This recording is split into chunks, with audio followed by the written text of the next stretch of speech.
Je suis praticien en constellation familiale et systémique.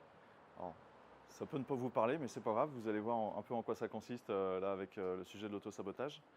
Et donc, du coup, je viens de France et voilà, je viens exposer ici au salon Halle. Et bonjour, bienvenue. Vas-y, tu peux t'asseoir, il n'y a pas de souci. Et donc voilà, l'autosabotage, si vous êtes là, est-ce que ça vous parle en particulier ou pas, ou vous vous dites, bah tiens, c'est un sujet qui pourrait m'intéresser, je sais pas, voilà. Déjà entendu parler. Vous avez entendu parler, ouais. Ça me parle parce qu'on fait toujours les mêmes schémas. On fait toujours les mêmes schémas, Parce ouais. que Alors du coup, je vais aujourd'hui, on noter veut éviter. de faire les mêmes schémas, ouais. Ouais, Hein. et puis ça continue. Ça. Alors c'est vrai que quand on reproduit les mêmes schémas, on peut se dire, bah, je comprends pas, j'ai déjà échoué ou j'ai déjà raté dans telle expérience. Ah bah, faut que je recommence une deuxième fois et quand on aime ça, une troisième fois. Donc là, en effet, on peut se dire que bah, ça tourne un peu dans la tête et puis ça peut être comme de l'auto-sabotage. Je pense qu'il y a d'autres sujets ou d'autres choses dans la vie qui peuvent vous faire penser à de l'auto-sabotage. Pas spécialement. Bon, bah justement, je suis là pour en développer quelques-uns. Ce dont je vais vous parler par rapport à l'autosabotage, en fait, c'est ce que j'ai et la conférence de demain aussi. En fait, c'est vraiment ce que je retrouve chez les personnes qui viennent me consulter. C'est-à-dire que des personnes viennent me consulter à titre professionnel parce qu'elles vont être à leur compte et vont se dire bah, je comprends pas, mon activité fonctionne pas. Alors pourtant j'aime ce que je fais, j'ai des bons retours, mais ça ne démarre pas ou je n'ai pas une activité aussi florissante que je le souhaite. Vous avez des gens qui m'ont consulté, là on va parler là-dessus, qui vont passer un examen par exemple, ça peut être le permis de conduire, ça peut être un baccalauréat, ça peut être un examen universitaire. Et en fait la personne va avoir un bon cursus tout le long de l'année, mais la veille de l'examen ou un peu avant l'examen, en fait, eh bien, elle va être dans un fonctionnement d'auto-sabotage où les révisions ça va être très compliqué, elle va avoir des comportements en fait, qui font qu'elle a du mal à réviser, voire même elle va être très fatiguée le jour de l'examen. Bref, je vais développer quelques exemples comme ça que j'ai pu avoir lors de séances. Et c'est vraiment super intéressant parce qu'en effet, on va voir que c'est un mécanisme complètement inconscient qui nous dépasse, qui prend un peu le contrôle sur nous. Et si on ne s'en rend pas compte, bah, on peut traîner ça pendant des années, voire toute notre vie. En fait, c'est des scénarios de vie qui se répètent. Vous avez des gens qui vont dire, bah oui, moi, j'ai toujours connu ça et j'arrive pas à m'en défaire. Mais c'est plus fort qu'elle en fait. Et c'est pas de leur propre volonté, c'est vraiment qu'il y a comme s'il y avait un programme. Bonjour, allez-y, vous pouvez vous installer. Prenez place. Hein, c'est comme s'il y avait un programme inconscient ou bien on va aussi voir, il peut y avoir des loyautés avec des ancêtres. Et ça peut même aller au-delà de ça. Puisqu'il y a des personnes qui vont vraiment avoir un conditionnement. Hein, on peut parler de conditionnement, de tout un tas un vocabulaire, en fait, un programmement, une loyauté, un programme inconscient qui font que, en effet, les personnes ne peuvent pas se sortir, je dirais, toutes seules de ces programmes-là. Moi, à mon niveau, ce que je vois, c'est que c'est impossible. C'est-à-dire que même si on se dit, oui, j'ai déjà fait 3 faillites dans des activités différentes, je redémarre une activité, celle-là, je vais la réussir. On a beau avoir la meilleure intention du monde, ça ne suffira pas. Il va falloir aller chercher le pourquoi du comment la personne, et bien en effet, pourquoi est-ce qu'elle est vouée quasiment toute sa vie. Si elle se met à son compte, malheureusement, elle est vouée à l'échec.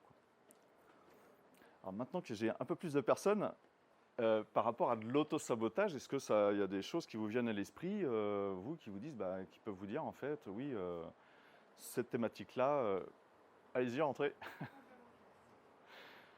Faut que je finisse à midi par contre, hein, donc 11h55. Bon, je vais passer. Je vais vous parler d'une première thématique qui est en rapport avec l'argent. En fait, vous avez des personnes, et souvent ce sont des personnes qui vont se mettre à leur compte, qui ont pu venir me consulter, qui vont dire, en fait, je vais avoir une rentrée d'argent, mais je suis quasiment sûr que dans les semaines qui suivent, cet argent que j'ai gagné, ça y est, je le perds tout de suite après. C'est assez flagrant. Et notamment, on va retrouver ça chez des personnes qui se sont mises à leur compte. Parce que je dirais que quand on se met à son compte, l'argent ne tombera pas du ciel, c'est en fonction de ce qu'on va faire et éventuellement de ce qu'on ne fera pas, qui fait qu'à la fin du mois, on aura notre chiffre d'affaires et après, en découlera un salaire. Donc vous pouvez avoir des personnes qui vont avoir des croyances qui sont liées à l'enfance, croyances vis-à-vis de l'argent, c'est J'ai eu cet exemple-là en fait, d'une personne qui vient me consulter, elle me dit, bah oui, pour moi l'argent, consciemment, l'argent c'est comme si c'était quelque chose de malsain, quelque chose qui crée le malheur. Et ça datait de son enfance, alors je vais vous expliquer pourquoi, mais ce qui fait que quand cette personne-là en fait, s'est mise à son compte, eh bien même si elle était très compétente dans son domaine, même si elle avait de la clientèle, même si elle avait une bonne communication, et qu'elle avait un beau métier, on va dire, eh bien si vous voulez, ses devis n'étaient pas assez élevés, ses chantiers n'étaient pas rentables. C'est-à-dire qu'elle ne s'autorisait pas inconsciemment à gagner de l'argent, tout simplement parce qu'elle avait ce programme inconscient, l'argent crée le malheur. Qu'est-ce qui s'est passé dans la vie lorsqu'elle était enfant, en fait? Eh bien, c'est qu'il y a eu une séparation des parents, et puis il y a un des parents, en fait, qui a pris tout l'argent qu'il y avait dans le foyer, et il y a un des deux autres parents, en fait, qui est resté sans rien. Et ça a créé le malheur du deuxième parent. Et ce qui fait que l'enfant, quand il a vu ça, quand il a vécu ça, en fait, il s'est dit, bah oui, mais c'est pas juste parce que j'ai un parent qui a de l'argent et l'autre parent, en fait, qui est très triste et qui se trouve complètement désœuvré sans argent. Eh bien ça, c'est venu directement impacter l'inconscient de l'enfant qui s'est dit, l'argent crée le malheur. Parce qu'il a vu ce parent sans argent, qui s'est vraiment retrouvé dans la panade, je dirais, et qui n'avait plus d'argent et qui donc du coup a eu un niveau de vie qui a vraiment dégringolé et qui a dû vraiment fournir beaucoup d'efforts pour remonter la pente. Et bien chez l'enfant, il s'est créé ça. Donc je suis pas praticien, il y a des personnes qui n'étaient pas là, mais je suis praticien en constellation familiale et systémique. Et en fait, en quoi ça consiste? Donc j'en fais en individuel, j'en organise en groupe aussi. Donc là, on a un groupe de personnes, mais moi, au quotidien, en semaine, j'en fais en individuel et en visio. C'est pour ça que je peux me permettre de venir en Suisse, parce que s'il y a des personnes qui sont intéressées, en fait, on fait les séances en visio sur WhatsApp, donc ça ne pose pas de problème, quoi. Une constellation familiale systémique, la personne vient avec sa problématique, et en fait, c'est comme si j'allais plonger dans son inconscient. Mais c'est-à-dire que ce n'est pas de l'hypnose, ce n'est pas la personne qui va aller plonger dans son inconscient, c'est moi qui vais aller faire comme une lecture de qu'est-ce qui crée chez elle cette difficulté avec l'argent. Et en fait, je suis directement tombé sur elle, enfant, qui avait ressenti de la détresse, de la tristesse vis-à-vis du parent qui s'est retrouvé sans argent. Et donc en fait, ça a consisté à changer cette perception qu'avait l'enfant dans son inconscient, à le rassurer et à dire, en gros, non, ton père ou ta mère qui est là aujourd'hui est désœuvré, sois rassuré, tout va bien, et ça ne t'appartient pas, tu n'es pas responsable de son malheur. Tu n'es pas responsable du fait qu'il soit triste, tu n'es pas responsable du fait qu'il n'ait plus d'argent, et tu n'as plus à avoir de loyauté envers ce parent. Eh bien, par un jeu de verbalisation que va me faire la personne qui me consulte à son enfant, ce qu'on appelle l'enfant intérieur qui souffre pour son parent, on va rassurer cet enfant intérieur et on va changer son programme inconscient. Ce qui fait qu'après, la personne ne sera plus là en train de se dire de manière inconsciente, et même consciente, puisqu'elle se le disait, elle le savait, l'argent crée le malheur. Vous voyez le truc? Et ce que je veux vous dire lors de ces conférences, celles que je fais aujourd'hui et demain, c'est pour moi, il n'y a pas de fatalité. C'est-à-dire qu'il y a forcément un moyen. Moi, c'est avec les constellations familiales systémiques. Après, j'ai plein de collègues qui sont ici en salon et qui ont d'autres techniques. Mais il y a plein de techniques qui permettent, si vous voulez, de sortir de vieux schémas de conditionnement pour passer vraiment à autre chose. Vous avez des loyautés envers les ancêtres. J'ai une personne qui se met à son compte et qui me dit « Je ne comprends pas, c'est pas la première fois que ma société a des grosses difficultés financières. Je suis obligé de tout vendre, de tout abandonner. » Et c'est une personne qui a ça dans l'âme, donc c'est un artisan en fait, et il se dit, moi j'ai envie en fait de recréer une société. Donc il refait une société, et là il sent que c'est pareil, c'est comme s'il y avait des grains de sable dans les engrenages, et la société n'a pas une activité qui arrive à démarrer, alors pourtant il sait très bien qu'il y a un marché là-dessus. Et bien là, ce qu'on a trouvé en fait, toujours en constellation familiale systémique, lui ne le savait pas, c'est qu'il y a un de ses ancêtres qui un jour a fait une grosse banqueroute. C'était en Belgique. En fait, c'est une activité florissante, une activité familiale, mais à cause de la Seconde Guerre mondiale, en fait, il y a eu des obus qui sont tombés sur l'usine, tout a été ravagé. Donc ce qui veut dire que le clan, la famille qui tenait cette société, du jour au lendemain a tout perdu. Eh bien, dans l'inconscient collectif des ancêtres, dans l'inconscient collectif de ces aïeux là qui ont perdu leur société, c'est non, si jamais tu as ta société, que tu as ton compte, et même si c'est florissant, il y a un danger, c'est de tout perdre du jour au lendemain. Et bien en fait, la personne qui venait me consulter, c'est comme si elle était connectée dans l'inconscient collectif du clan, de la famille. il y a cette peur, il y a ce danger-là, donc on ne doit pas réussir quand on se met à son compte. C'est énorme, hein. Et je pense qu'il y a plein de personnes qui sont sous le joug, parce que là, du coup, quand on ne met pas de conscience dessus, quand on n'en a pas connaissance, si vous voulez, eh bien, c'est comme si, tant qu'on ne le sait pas, on a ce joug, c'est-à-dire cette difficulté, cette fatalité qui fait que je peux me mettre à mon compte autant de fois que je veux, ça ne marchera pas. Et c'est d'autant plus puissant que quand c'est en rapport avec les ancêtres, si vous voulez, il y a ce rapport de sang, c'est-à-dire que quelque part, dans notre corps, coule le sang de nos ancêtres, que ce soit côté maman, côté papa et côté grands-parents et arrière-grands-parents. Mais si vous voulez, en fait, on est vraiment leurs descendants, mais que ce soit sur un plan génétique, mais aussi émotionnel et surtout informationnel. C'est pour ça qu'on parle évidemment d'inconscient collectif, puisqu'on est forcément très connecté à nos ancêtres. C'est obligé. Alors là, je parle de choses négatives, mais évidemment, on est aussi connecté à nos ancêtres par rapport à des informations positives, hein, heureusement. Voilà. Si vous êtes là aujourd'hui, et on va dire en forme, et même s'il ne fait pas très chaud, c'est grâce aussi à vos ancêtres, à nos ancêtres, qu'on peut être là et en bonne santé, etc. Très souvent, la notion d'argent est rattachée à la valeur qu'on va se donner, la valeur de soi. Et là, en constellation familiale, souvent, ce que je vais trouver, c'est que ce sont des personnes qui vont avoir des difficultés à se donner, à s'accorder une bonne valeur, une vraie valeur. Je m'explique. Quand vous avez une personne Là, j'en ai eu plusieurs là-dessus. Hein. Donc, on ne solutionne pas le problème en 1 heure de séance. Je vous le dis tout de suite, la notion d'argent, il faut quelques séances pour y arriver. Parce qu'il y a souvent, c'est multifactoriel. Comme pour toute problématique, mais l'argent, ça recouvre généralement plusieurs choses. Vous avez des personnes qui, en fait, vont appliquer un tarif qui n'est pas du tout juste pour elles. C'est-à-dire que si on faisait un calcul, je ne sais pas s'il y a des comptables dans la salle, mais normalement, quand on se met à son compte, on va faire appel à un comptable, voire un expert comptable, qui va nous faire un prévisionnel, qui va nous prévoir en fait quels vont être notre tarif, combien d'heures on doit travailler, si c'est rentable ou pas. Et vous avez des personnes qui ont une activité qui n'est absolument pas du tout rentable parce que tout simplement, elles ne vont pas faire un tarif suffisamment élevé pour avoir un salaire décent à la fin du mois. Alors, je vous le dis, je sais qu'en Suisse, ce n'est pas les mêmes tarifs qu'en France, mais peu importe, vous avez des gens qui, en France, vont se dire moi, je vais être à 50 € de la séance. Alors, vous dites déjà, en fait, si vous voulez, 50 € de la séance en France, c'est pas assez, c'est évident. Mais seulement, elle va me dire, oui, mais je ne vais pas faire une séance de 1 heure, je vais faire une séance de 1 heure et demie, voire 2 heures. Là, en fait, la personne, c'est comme si elle était en train de se vendre. Mais ce n'est pas qu'elle vend une prestation, c'est, en gros, je te fais un soin, je te fais une prestation, mais je t'en donne encore plus, je t'en donne de trop. Mais c'est comme si la personne cherchait au fond d'elle à se donner de la valeur aux yeux des autres. Mais parce qu'à l'intérieur d'elle-même, la valeur, elle est très très faible.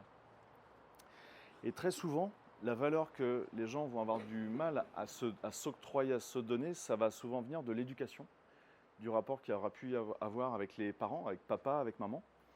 Et ça peut être quelque chose de très simple. Par rapport à cet auto-sabotage, eh bien, en fait, si vous voulez, c'est une personne, ça peut très bien être un enfant qui un jour aura fait un beau dessin, aura fait un beau moulage, aura fait une belle un petit cadeau pour son parent. L'enfant y aura mis tout son cœur, donc le cœur, c'est là où on a le plus de valeur. Hein. L'enfant aura mis tout son cœur. Et le problème, c'est quand il va présenter ça à son papa ou à sa maman, admettons, le parent il est en train de bricoler, maman est en train de faire, je ne sais pas, préparer la cuisine, papa est en train de bricoler dans le jardin, peu importe. Et le parent ne va pas donner la valeur, ne va pas donner le retour de valeur que l'enfant aimerait avoir quand il va montrer ce qu'il a réalisé de ses propres mains. Là, l'enfant va se sentir dévalorisé. C'est-à-dire, ce que j'ai sorti de mon cœur et que j'ai mis là dans mes mains, ça n'a aucune valeur puisque le parent ne me renvoie pas la valeur que j'ai pu mettre dedans. Et bien juste ça, si ça se trouve, ça n'est arrivé qu'une seule fois dans la vie de l'enfant, mais juste ça, ça va lui donner suffisamment de dévalorisation pour qu'il soit dans un auto-sabotage. Je n'ai pas de valeur. Puisqu'à un moment donné, l'enfant se sera dit, je n'ai pas de valeur aux yeux de l'adulte. Et pour l'enfant, si c'est un parent, si c'est un grand frère, une grande sœur, une nourrice, même un grand-parent, en fait, l'adulte, souvent, pour l'enfant, a énormément de valeur pour l'enfant. Si l'adulte, le parent, ne renvoie pas cette valeur à l'enfant, l'enfant se dit « je ne vaux rien ». Ça peut même être « je suis nul ». Vous voyez ? On va retrouver ça avec les examens. Si jamais vous avez des questions, vous levez la main ou vous levez les deux mains comme ça vous fera faire un peu d'exercice et ça va vous réchauffer. À la limite, on peut faire une petite pause et on fait un peu de gym tonic pour vous réchauffer. La réussite, en fait, ce qui est super intéressant, c'est que avant, j'avais parlé de l'argent, mais là, on va parler de la réussite. Parce que la réussite, ça peut être évidemment la réussite financière, ça peut être la réussite sportive, ça peut être évidemment la réussite professionnelle, et ça peut être la réussite à des examens. J'accompagne et j'ai accompagné des sportifs qui sont à des hauts niveaux et qui ne comprennent pas pourquoi ils n'arrivent jamais soit à faire un podium, soit à accéder à la deuxième ou à la première marche. Vous voyez ce que je veux dire? C'est comme si quelque part, il y avait un frein là, et non, c'est impossible pour eux. Pourtant, ils s'entraînent comme des dingues, ils sont très bons dans leur domaine, ils ont d'excellentes performances, mais ils ne vont jamais arriver au top du top. Et bien là, c'est pareil, très souvent, on va trouver une notion d'auto-sabotage. Est-ce que vous savez ce qu'il peut y avoir comme notion d'auto-sabotage chez un sportif qui fait que c'est un compétiteur ou une compétitrice, et non, pour lui ou pour elle, c'est impossible, inconsciemment, d'accéder à la marche, d'être au top. Je sais pas. S'il y a des choses comme ça qui peuvent vous venir, non? Les gens vont être jaloux. Les gens vont être jaloux? Ouais, ça pourrait être ça, enfin lié à l'enfance. Oui, une perception de la peur que les autres soient jaloux de sa place. Ouais, ça pourrait être ça, ouais. C'est un manque de confiance en lui, peut-être. Alors, un manque de confiance en soi, ouais. Ouais. Alors, on pourrait se dire ça, mais on se dit, bah oui, mais C'est lui la limite. C'est lui qui s'est mis la limite. c'est lui qui s'est mis la limite, ouais. Oui, Et c'est complètement inconscient. voilà. Mais donc le regard des autres, et puis aussi les limites, le regard qu'on a vers soi. J'ai une sportive qui vient me consulter parce qu'elle me dit, bah voilà, je veux faire les championnats de France, et puis après elle est au-delà, hein, il y a les Jeux Olympiques qui vont arriver, donc si elle est dans le top, dans un certain top du niveau, si vous voulez, elle aura les qualifications pour vraiment aller pouvoir, après les championnats de France, aller aux Jeux Olympiques, championnats du monde, etc. Et en fait, ce qu'on a trouvé, donc c'est toujours la même chose, hein, c'est-à-dire que la personne, elle vient avec moi, on peut faire soit en présentiel, soit en visio, mais là, en l'occurrence, c'était en visio aussi. Mais en me calant sur elle, si vous voulez, je vais directement avoir une lecture de ce qui se passe dans sa tête, dans son esprit, dans son inconscient. Et je l'apprends lors d'une compétition. Et en fait, cet auto-sabotage, c'est « je n'ai pas le droit de ». La réussite, c'est vraiment ça. C'est comme si l'inconscient se disait « je n'ai pas le droit ». En opposition à « j'ai le droit » ou « j'ai les droits de ». Et cette phrase, cette notion d'avoir le droit, c'est hyper important. Parce que ça veut dire que si je me dis inconsciemment je n'ai pas le droit de, c'est-à-dire que je me refuse à. Ou ça m'est refusé, ça vient de l'extérieur, hein, ou soit c'est moi-même qui me refuse à. Et elle, c'était, ben non, je n'ai pas le droit, parce qu'il y avait une notion d'accéder à cette réussite. C'est vraiment un autosabotage parfait, c'est si jamais j'y accède, je risque d'avoir cette totale reconnaissance des autres, mais aussi ça va la nourrir elle, je vais avoir cette totale reconnaissance, et ça je ne veux pas y accéder, j'y ai pas droit. Je me refuse à ça.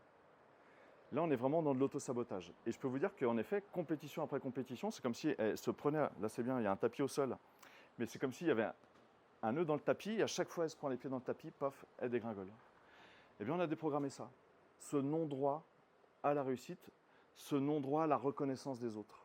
Et ça venait de par son enfance, ce qu'elle avait pu vivre en fait à l'école. Vous avez des enfants qui vont faire du mieux qu'ils peuvent lors d'un devoir, lors d'une chose que leur a demandé l'institutrice, etc., l'instituteur.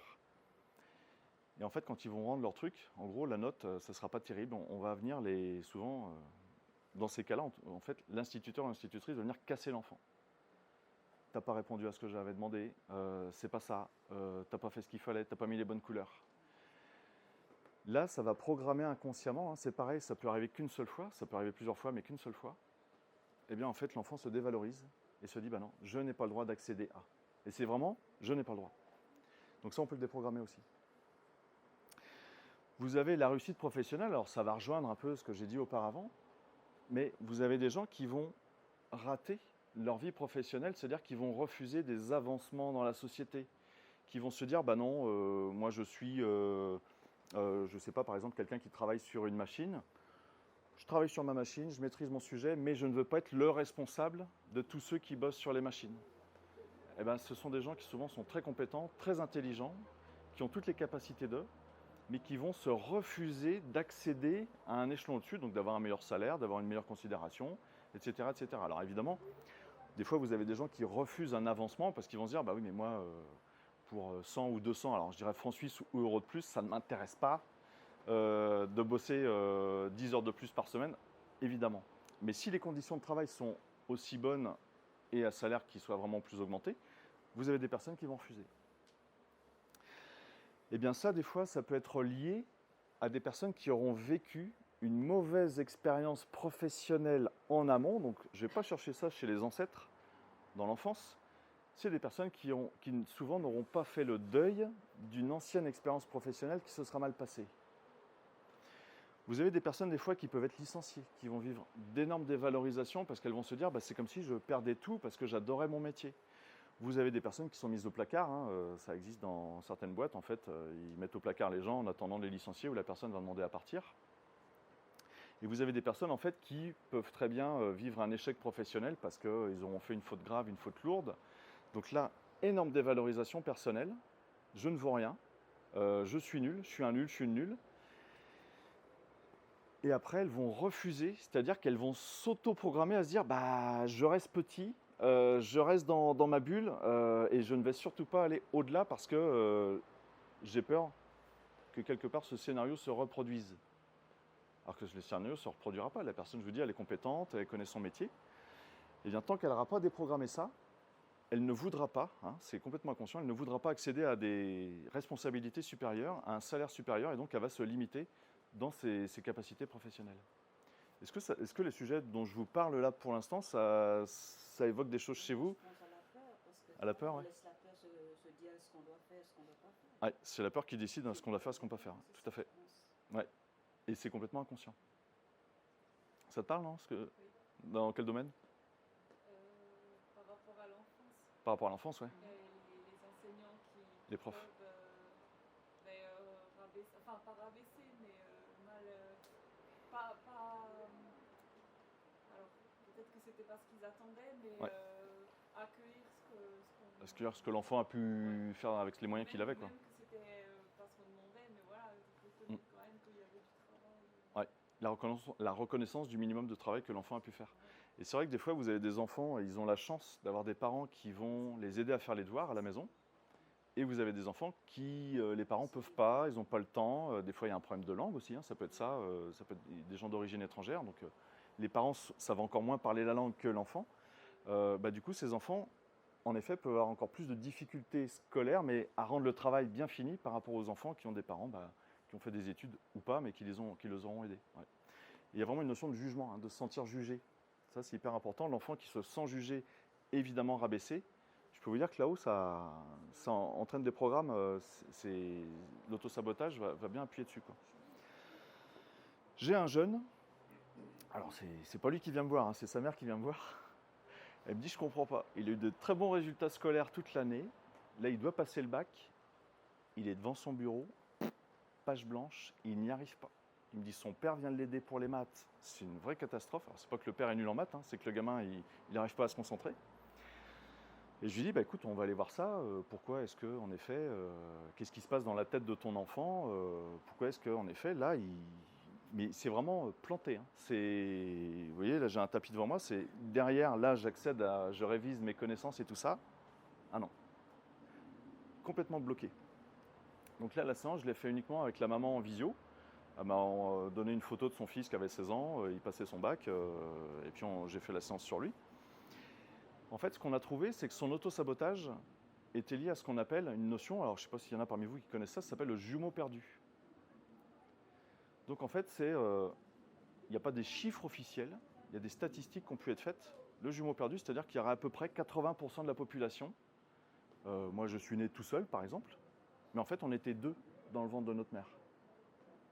C'est ça, c'est qu'à un moment, il doit y avoir 80% de la population qui a eu un jumeau ou des jumeaux avec lui dans le ventre de maman.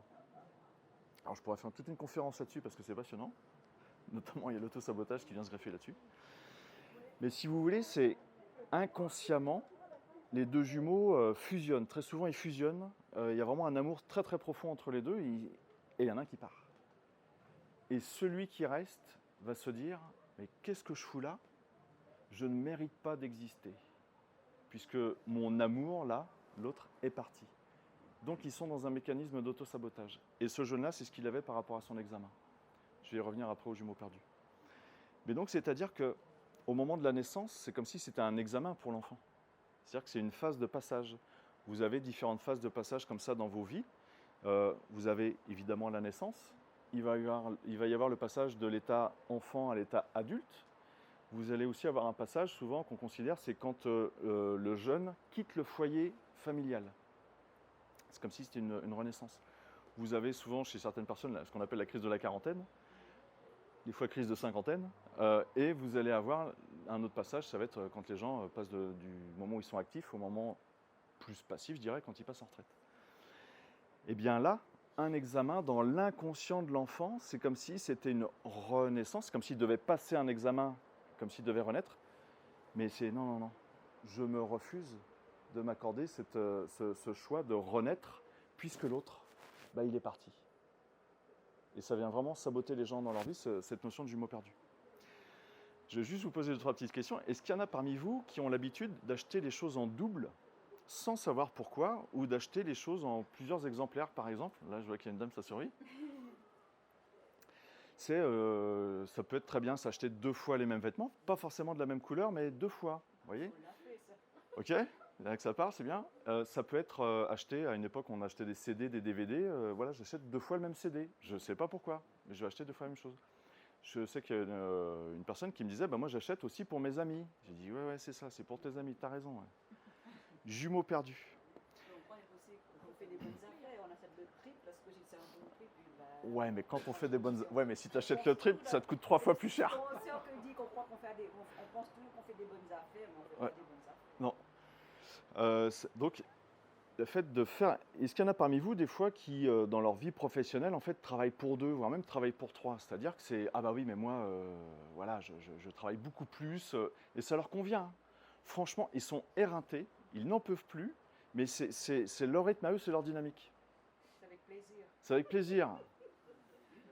C'est juste que là-haut, je vis pour l'autre. C'est énorme. Un jour, il y a un monsieur qui vient me voir, il était à son 3e burn-out. Je lui dis, oui, mais jumeau perdu, là.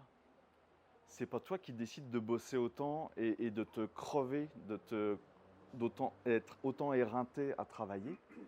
C'est parce que tu es en loyauté avec ton jumeau perdu. Donc ça, on le libère très bien en constellation aussi. Donc du coup, le jeune a eu son bac. Sur les jeunes que j'ai accompagnés l'année dernière avant leur bac, j'en ai qu'un qui ne l'a pas eu. Mais il ne l'a pas eu, on s'y est pris trop tard, quoi. Autant les autres, on a fait une séance, mais lui, non, il y avait... Et c'est pas que c'était un mauvais élève, c'est pareil, mais si on s'y prend juste une semaine ou 2 avant les épreuves, non, là, il aurait fallu s'y prendre peut-être 2-3 mois avant, on aurait fait un travail encore plus en profondeur au fur et à mesure des séances. Est-ce qu'il y en a parmi vous à qui ça parle de l'auto-sabotage dans la vie sentimentale? Ah, attention, je vois une centaine de mains se lever dans toute la salle. Ça, c'est super intéressant. Parce que vous avez... Alors moi, j'en ai à l'appel, des personnes qui viennent me consulter, qui me disent un coup, je tombe sur ce personnage-là, lui, il était pareil, lui, c'était pas mieux, et là, c'était pire.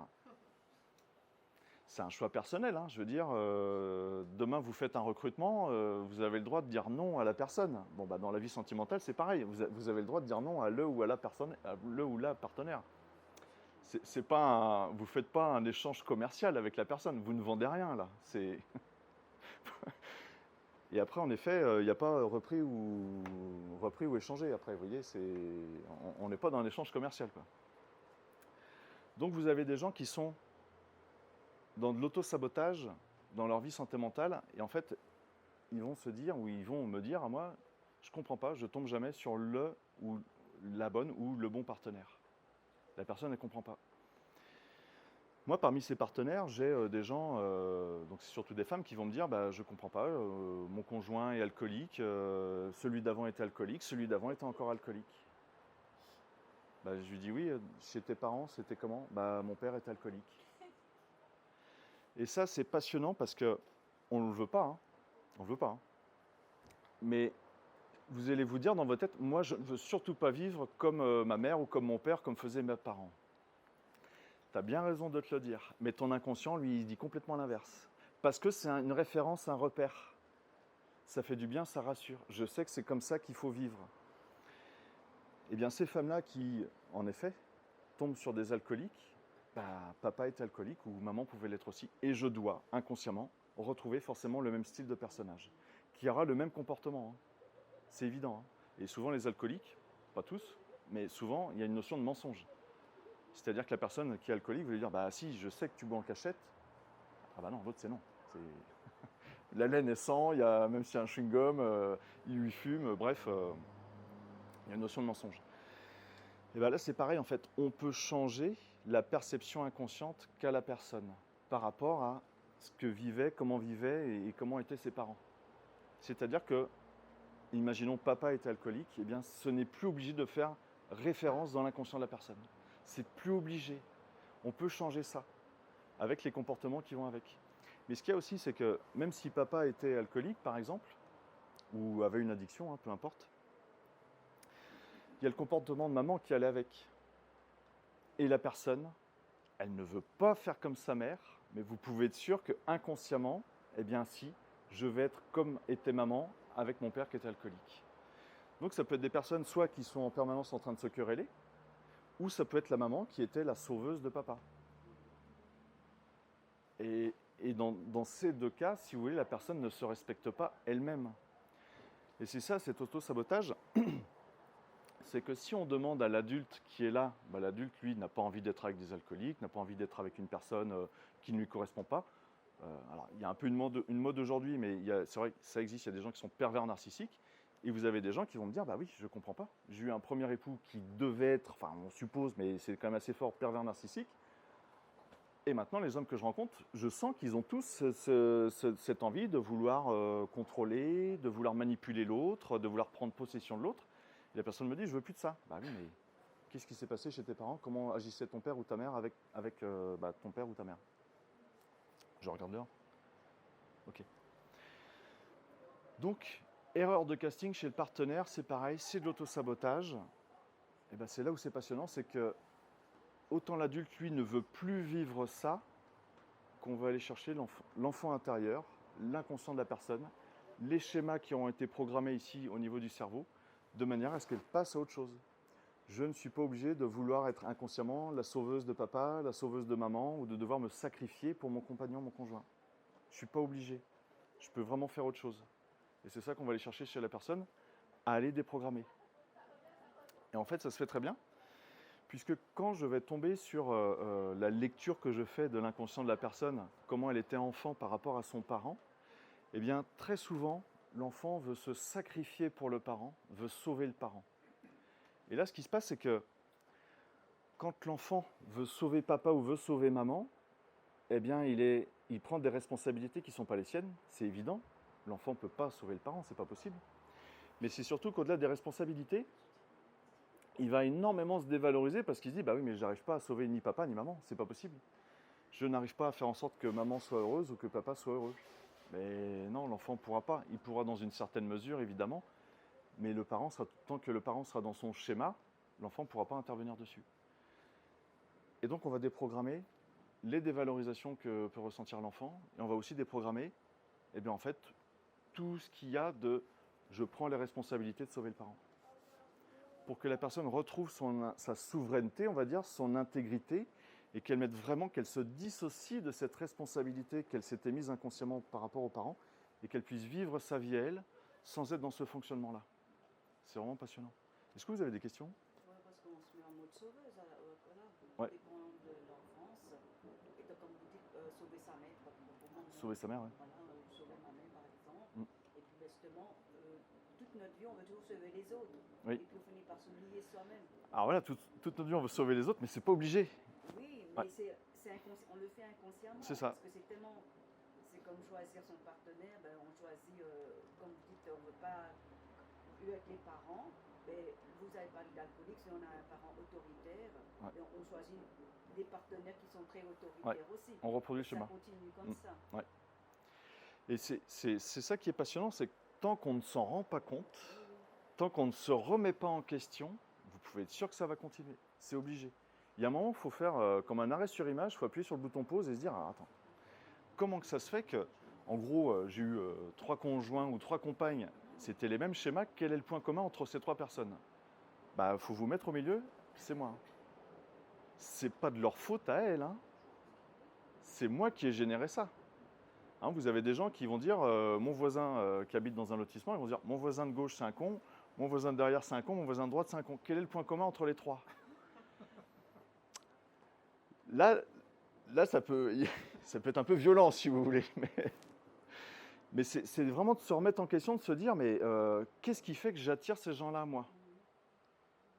Il y a forcément quelque chose dans l'énergie de la personne, dans son historique, dans son vécu, dans son inconscient, qui fait qu'elle est obligée d'attirer ça à elle. Si ça se trouve, vous avez des gens aujourd'hui qui s'étaient dit, j'irai à la conférence auto-sabotage, elles sont levées en retard, elles ne peuvent pas venir. L'auto-sabotage peut aller jusque-là. Je vais faire exprès de rater mon truc. C'est involontaire. Hein. Et même si la personne anticipe, donc là, ça demande de l'organisation et ça demande de bien se connaître et de s'en remettre en question. C'est tout un travail sur soi. C'est un travail sur soi, oui. Parce que c'est pas moi qui vais décaler de midi à 13h, parce que je sais que tous les gens qui sont dans l'auto-sabotage vont se pointer à midi au lieu de 11h. Je dis ça serait excellent. Qu'à midi, il y a une personne qui se pointe. Ah, je viens pour la conférence auto-sabotage. Ah, super, super. Merci à toi. Vie sentimentale, vous avez des personnes en fait qui vont entretenir une relation sentimentale avec quelqu'un. Mais il va y avoir 2 à 3 heures de route entre les deux. Ben vous dites, ouais, ça ne doit pas être simple. Alors on va dire que c'est provisoire. Oui, mais quand ça dure 2-3 ans comme ça, quelque part, il y a un autosabotage qui fait que je ne veux pas avoir une vie sentimentale épanouie, c'est pas possible.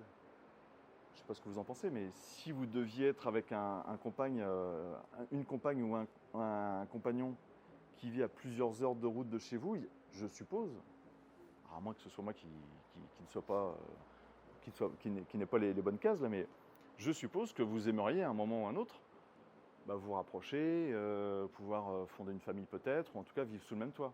Enfin, je sais pas ce que vous en pensez. Vous parlez un petit peu de l'amour à distance. Ah là, c'est l'amour à distance, ouais. Mais dans cette notion de distance, très souvent, c'est pareil, il n'y a pas un hasard de s'être dit, tiens, je vais entretenir une relation avec une personne qui habite très loin de chez moi. Je suis dans de l'auto-sabotage là. C'est obligé. C'est-à-dire que quelque part, il y a une case là-haut qui se dit, je ne veux pas en fait m'investir à 100% dans ma vie de couple. Parce que vous pouvez quasiment être sûr que le jour, si ça fait des années, hein, si c'est convenu, que ça dure quelques mois ou un an, je ne dis pas, là, les gens le savent, qu'à un moment, ils vont se reconnecter, ils vont se rassembler. Mais si au bout de plusieurs années, ils se rassemblent, vous pouvez quasiment être sûr que là, la relation, ça va péter. Ça ne leur convient plus, c'est pas possible. Parce que c'est pas ça qu'ils voulaient. Eux, ce qu'ils voulaient, c'était avoir plutôt une vie sentimentale plutôt légère, et non pas où on va pouvoir être sous le même toit. Sachant que vous avez des personnes, alors il y a un acteur français, je ne sais plus comment il s'appelle, il me dit, avec sa compagne, ils habitent dans un immeuble là-bas à Paris, elle a son appartement et sur le même palier, lui il a le sien. C'est-à-dire qu'ils ont chacun leur chez eux, chacun chez soi, mais ils vivent ensemble. Mais ils ont trouvé une harmonie, un rythme, une dynamique qui leur convient comme ça dans leur vie de couple. Bon, là je ne parlerai pas d'auto-sabotage, puisqu'en fait, même s'ils vivent sous le même toit, c'est le même immeuble, mais ils ont chacun leur chez eux, chacun leur bulle, voilà. Mais donc des gens qui vraiment, pour qui la distance, ça va leur convenir, vous pouvez être sûr que le jour où ils vont se mettre sous le même toit, c'est là où ça clash, ça ne va plus. C'est pas possible. Ça ne répond plus à cette notion d'auto-sabotage. Quelque part dans leur tête, c'est je ne veux pas être heureux ou heureuse en couple. Hein. C'est obligé, hein, parce que cette relation à distance, moi je n'appelle pas ça une vie de couple. C'est pas possible. Ils ne sont pas en couple. Ils sont en relation, mais ils ne sont pas en couple. Être en couple, c'est un homme, une femme qui vont être ensemble et qui vont avoir une vie de couple. Mais là, ils n'ont pas de vie de couple, c'est pas possible. Vous avez des personnes qui peuvent être dans l'auto-sabotage, c'est par rapport à l'âge. Alors je ne suis pas là pour juger, dire que non, s'il y a 10 ans, 15 ans, 20 ans d'écart, c'est pas bien, c'est pas ce qu'il faut. Je ne suis pas du tout dans ce jugement-là. Là, je suis sur un exemple d'une personne qui vient me consulter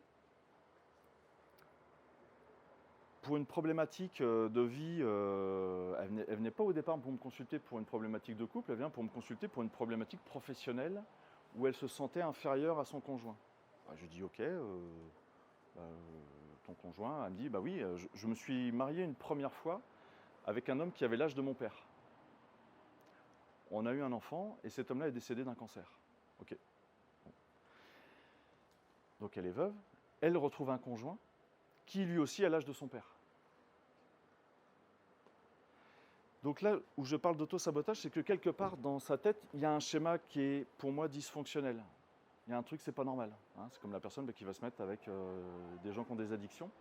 Il y a un truc, c'est pas normal. Tu reproduis un schéma, mais c'est pas normal. Et en fait, ce qu'on a trouvé, c'est que... Alors après, elle a quitté son conjoint. Alors, je ne sais pas si c'est suite à la séance ou quoi, mais je pense pas. Ça l'a fait réfléchir. Mais elle avait un complexe d'infériorité par rapport à lui, au fait qu'il gagnait beaucoup plus qu'elle. Et elle, elle voulait, mais je lui dis, non, après, c'est comme ça aussi. C'est en fonction des activités professionnelles de chacun. Alors, je lui dis, c'est au niveau de ton enfance, on parle de complexe d'Oedipe. Je lui dis, là, avec ton père, il y a un truc qui n'est pas passé.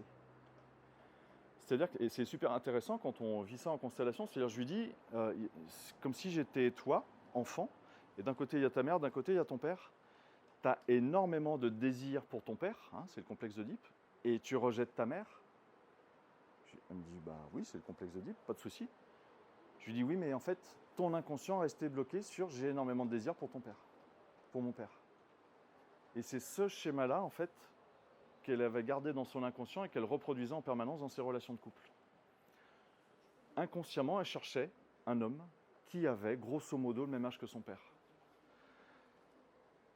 Donc on a libéré ça, ce qui lui permet du coup d'avoir un changement de conception du couple. C'est-à-dire que je ne recherche plus mon père.